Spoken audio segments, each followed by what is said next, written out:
So we're just about to go into the assignment 7-2 on page 221. Now, there are 8 steps to that, of which the only easy one, well, I don't know about the only easy ones, but number 1, which is open an application, and number 8, which is close it down. Those are fairly trivial, obviously.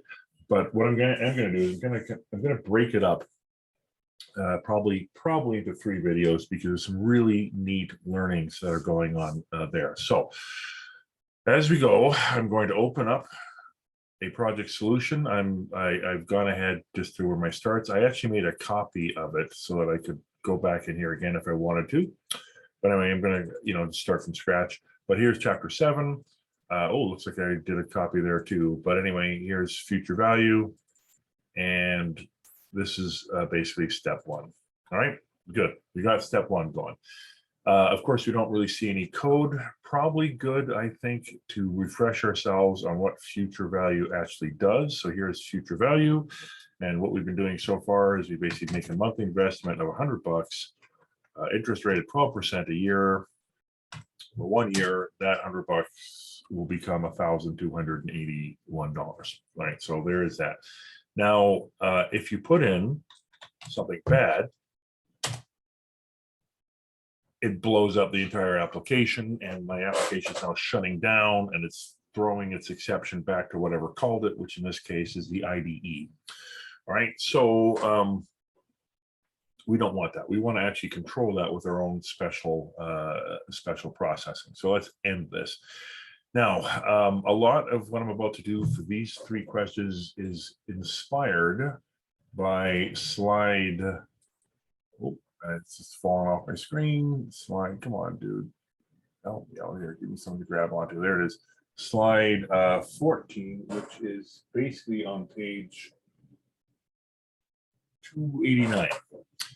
All right. So if you have 2 screens or whatever, and you want to kind of see where I'm going, that's kind of what's going on in the background. Now, first of all, let's just deal with, again, a refresher sort of what I did in the previous slide of what the exception is actually going to do. So I'll remind you, this code is the button click, which it basically grabs a bunch of variables and gets ready, and then it calls the calculate future value function in this object. Or sure, I don't know about this object, but I mean, it calls this calculate future values. Later on, I'm not sure we're going to get there, but there's a whole deal here where you might be calling some other objects calculate future value, but we're working right now in this instance of this object, so we're basically saying calculate this future value. This is the default, by the way, which is why we got away without using it last time. All right, and then it goes down here, it does some various loopings. Now, what we want to do, though, is we want to basically, if there is a problem with something up here, then there's no point going to calculate. We want the processing to basically stop. So we are going to go and do a try, and what you get is you get the brace there, and then the close brace here, and it nicely formats something out. Now that basically says try. Now, the first thing I'm going to do is I'm going to just basically say, okay, what happens if none of this crap works? If there's a problem, it's going to be catch. That's the way it works. It's going to be catch. And then if I don't even know what the exception is going to be, I'm just going to put an overload, a catch-all bucket here. Catch any exception that comes out of there. Call it EX. That's the object. Even exceptions are objects. And what I want you to do at this point is put out a message box with bug. This is not, by the way, in the exercise. All right, put out a message box and call it bug. So now, why are you? Oh, the message box is the object, but I wanted to use the message method of show. Show UG. All right. So again, we've just done a pretty significant lobotomization, so we probably want to build it. And it looks like it did succeed, so now we want to run it. And first of all, let's make sure, did we screw anything up? Let's test our normal test, and it did. It looked like it worked. It's awesome. What if I put ABC in here and we get UG? All right, so that's kind of neat, and we have to do something about it. This is called a modal window. We can't just ignore it. We have to basically accept what's happened here. So we're going to go okay. Now notice that UG is going to happen whenever there's any exception. So if I put like ABC here, we're going to get UG. All right. A couple things we can do to make this better is I can basically add a second parameter to this where I can say something bad happened. All right, and then fire it off again. I just basically changed this thing, so I'm not going to bother. I did a minor change, so I'm not going to go through the whole unit test, but I'm going to go ABC, and now something bad happened is the name of this modal window. So that's awesome. So at least now we understand a little bit more about what's going on with this exception. Now, something really cool here is that exceptions actually know what they kind of are. And so I just had that. I had that here.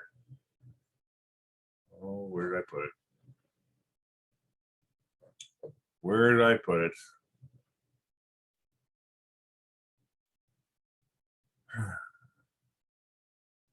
Okay, that's where I put it. All right, good deal. All right, so instead of UG, maybe what I could do is go exception. That's that object right here on line 36. The exception dot message. So when this thing's screaming, it's not screaming UG, it's actually got a particular message it's screaming. So I'm going to basically run it again. I'm going to go ABC. And now what I got is, instead of UG, that's the message it was trying to basically tell me. The input string was not in the correct format. Not only that, but it even knows what kind of exception it is. Or actually, what we say basically is the type. So I can go exception, get your type, and let's just run it like this. Oh, by the way, it's a function. So exception get type. Now it's already mad at me because yeah. I was hoping to get the actual error message first, but it's not even going to let me get past that because it's a syntax error. It's basically saying, hey, just so you know, you can't convert this thing to a string, or at least I can't convert it to a string implicitly. So what I'm going to do is I'm going to add the toString method, right? So rather than implicitly converting whatever this thing returns as a string, I'm going to basically call its own method. It seems to know how to convert this thing to a string. And so now this should work. So let's go run. Let's go ABC. And now it's a system format exception. That's what this actually is. It's a system format exception, and that's the actual error message. All right, cool. Well, what I can do now is actually have some processing in case someone puts in a text string.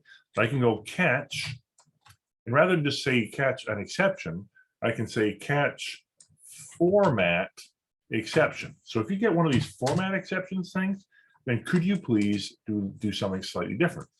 Message box. I'm not Bob, box, not Bob, box. And what I'm going to do is I'm going to say something to the effect of a format error occurred. I can't say where it occurred, but we're going to get there. So don't worry about that at this point. So a format error occurred. Maybe tell them what to do. That's kind of what the slide's saying here, but check your entries. Your users will not appreciate an error message like that. And then rather than have, I could leave maybe this kind of processing where I say get type, but I know what the type is. It's a format exception.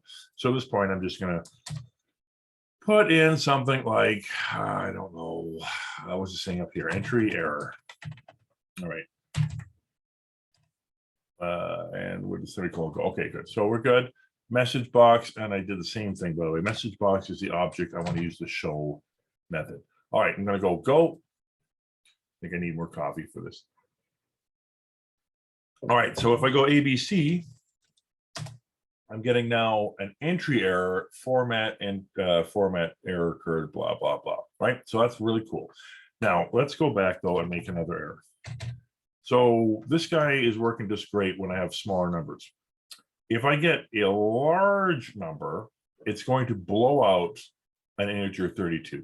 An integer 32 can only handle a number up to 2 to the power of 32. Actually, it might even be 2 to the power of 31 because there's probably a sign in there. So anyway, that number might be too big. Let's go calculate. Boom. So that number is too big. It causes an overflow exception. The value was either too large or too small for a decimal. Well, excuse me, I'm up here in decimal land, not integer 32. All right, well, what I said about integer 32 is right, but apparently I blew out the decimal instead. So awesome. You know what? Let me do that again. So it's an overflow exception. So what I can do now is I can go and catch that. I can go catch overflow exception. So if you get an overflow exception, I'd like you to do a message box show, and I'm going to basically say, what's the saying up here? An overflow exception occurred. We'll forget that. I'm going to basically say one of your entries is too large or too small. And then maybe here, you know what I might do? I might actually go back and put this thing in. No, I can't. Well, I could. I could if I made this an EX and then or whatever, even X, right? I could do that, but I'm not going to bother. I think I'll just put my own little love note in here, and you're going to basically say overflow. There. All right, semicolon, and we're going to run it.